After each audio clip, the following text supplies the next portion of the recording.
Greetings and salutations. So a few days ago, it's probably about a week ago now, I'm apparently very heated about this. I was scrolling through TikTok when I came across an excerpt from a Dove Cameron Wade interview in which she said this. What is Dove Cameron's favorite Disney princess? Oh, I have a hack for this, because Disney just acquired Fox, right? So, Anastasia. And last time you said Ariel. I don't know. As I've gotten older, I'm like not all about someone who's willing to lose their voice and their personality for a man. I'm just not. But I left a comment on this TikTok saying, I love Dove, but I'm so tired of this take. Like, Ariel clearly just gave up her voice for legs, not for a man. And people were arguing with me. I was suddenly in the trenches arguing in defense of Ariel. And I didn't think about that passionately about Ariel or like The Little Mermaid as a whole. It's not my favorite Disney film. We know that I am a Tangled bitch. I am a Rapunzel bitch. But I was suddenly in the trenches and I was fighting for my life with all these people who still somehow really believe fundamentally that Ariel gave up her legs for a man.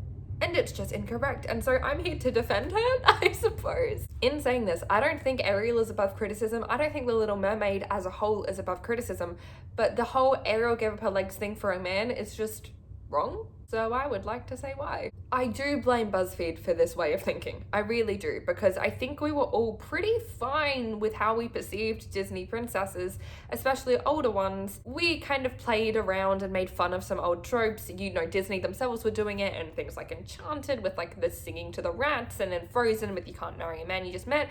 But we thought pretty happily about old princesses, and none of the attacks were on them specifically. It was just about old tropes, and we kind of acknowledged that women could be more than those things. Not anything against the old princesses, but we could be more than that. We could have more. We could be more nuanced. Love stories could be more nuanced. And then BuzzFeed made everyone think that old Disney princesses are very anti-feminist, which they're just not. I see a lot of people critiquing this way of thinking and specifically defending Cinderella, as they should, but I don't really see people talking about it that much with Ariel, and I feel like apparently Ariel is still really coming under fire about giving up herself for a man, which I just really don't like that narrative, because that's not what the film is. Ariel is obsessed with humanity. From the moment that we meet her, she is obsessed with humans. The introduction we get to her as a character is her putting herself in danger looking through an old shipwreck to try and find human objects, her going to the surface even though she's being told not to, because she wants to learn so much about this world. She's obsessed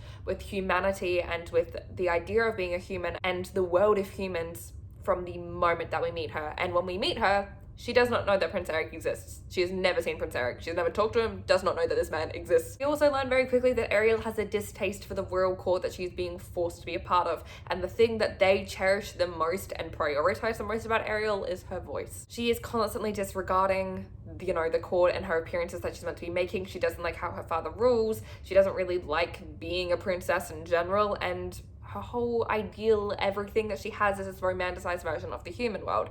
She's obsessed with it, and everyone, rather than like educating her about them, just goes, no, we're gonna hide you from them because I'm mad that my wife got run over by a boat. We don't talk about The Little Mermaid 3. Ariel sings Part of Your World, that song about how she'd give up anything to be part of the human world, before she has even laid eyes on Prince Eric. Her wanting legs, her wanting to be human has nothing to do with Eric. It is just everything to do with wanting to be a human and to have legs and to be a part of that world. That whole ballad is before she meets Eric. Then she does see Eric after that, and she saves his life, and she's 16 and she has a crush on the cute guy who's nice to his dog. Me too, he's hot. Very fair enough. She is 16 and a little stupid, and that's okay.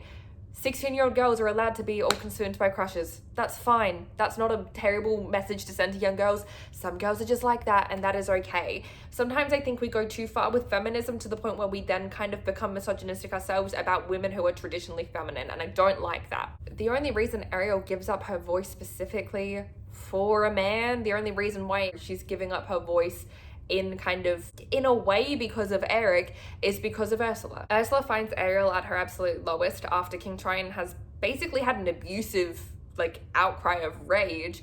Ursula finds Ariel in that moment and knows in that moment that the way to kind of get Ariel to sign her contract and the way to kind of start Ursula's whole plan is by preying on Ariel's devastation, anger at her father, distaste of the royal court, desire to be human, and her crush on Eric. Ursula specifically knows that if she, says, here, sign the contract and you'll get legs forever, if you make Eric fall in love with you in 3 days, something that Ariel wants to happen, and then I think she's going to get her voice back. I actually can't remember if her voice is ever going to be given back. She probably should have read that contract. The only reason Ariel signs that, it's not just because of Eric. She would have signed anything to be human. Yes, Ursula uses Eric as an instigator and preys on her crush as part of the reason to get Ursula's villain plan begun, but Ariel would have signed that contract anyway. She would have signed a contract that had kind of like any terms in order to be human forever, especially after that moment with Triton.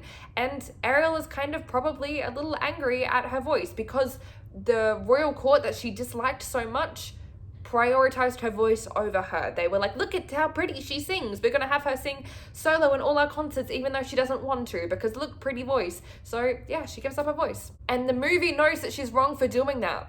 The message is not, look, we should change ourselves for men. It's, look, Ariel did the wrong thing by changing herself for a man, because you know why Eric doesn't fall in love with her?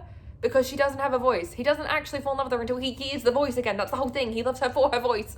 That's the whole point. I saw someone in those TikTok comments talking about how what Ursula says about how men prioritize women is never proven wrong. Yes, it is. The whole point is that Eric doesn't fall in love with her until she has her voice back. The message of the film is not to change yourself for others' approval. Like, when did the narrative come that that one, Ariel gave up her legs for a man, but two, that the Little Mermaid is about changing yourselves to make men fall in love with you? Where did that come from? Because the message is that Eric didn't fall in love with her until she was completely wholly herself and had her voice back. Literally, the moral of the story and Ariel's happy ending is her having a healthy relationship with her family, but also still pursuing her dreams and pursuing what she loved and wanting to be part of that world. She became a part of that world by never giving up on those hopes and dreams, and by showing everyone around her that their prejudices against the humans and the human world were wrong, and they were good people sometimes. You know, that good defeated evil, and that she ended up with her true love because she stayed herself and she learned from her mistakes, and she didn't give up any part of herself anymore because Eric loved her the whole time for her voice anyway, because that was what he heard when she saved him. I don't even really care that deeply about Ariel and the Little Mermaid, but everyone's just so wrong about this. I do think Disney princess morals and stories have improved a lot. I think it's wonderful that now we have Disney princesses who don't have boyfriends or love interests. I think it's great that they are clumsier and more assertive. I think it's great that little girls can see different variations and different types of women to look up to, but I also don't think that there is anything wrong with typically feminine, gentle, soft-spoken, kind women that are portrayed in the earlier Disney princesses. I do not think that Cinderella, Ariel, Aurora are bad influences on young girls, because a lot of young girls still admire those traits. I myself, have courage and be kind as a Cinderella quote. I want that tattooed on my body. It's my main moral that I live by. There is nothing wrong with being traditionally feminine in those ways, and there is nothing wrong with not being traditionally feminine in those ways, and not being traditionally feminine in those ways does not make you any less of a princess. I think Ariel deserves some more kindness and compassion, because you know what, at the end of the day, she was 16 and the victim of someone who made her sign a contract that was a bit shady. She was a victim, and her sisters kind of seemed mean too, so that's just... Anyway, that's my whole spiel about The Little Mermaid done, I guess. Thank you for watching.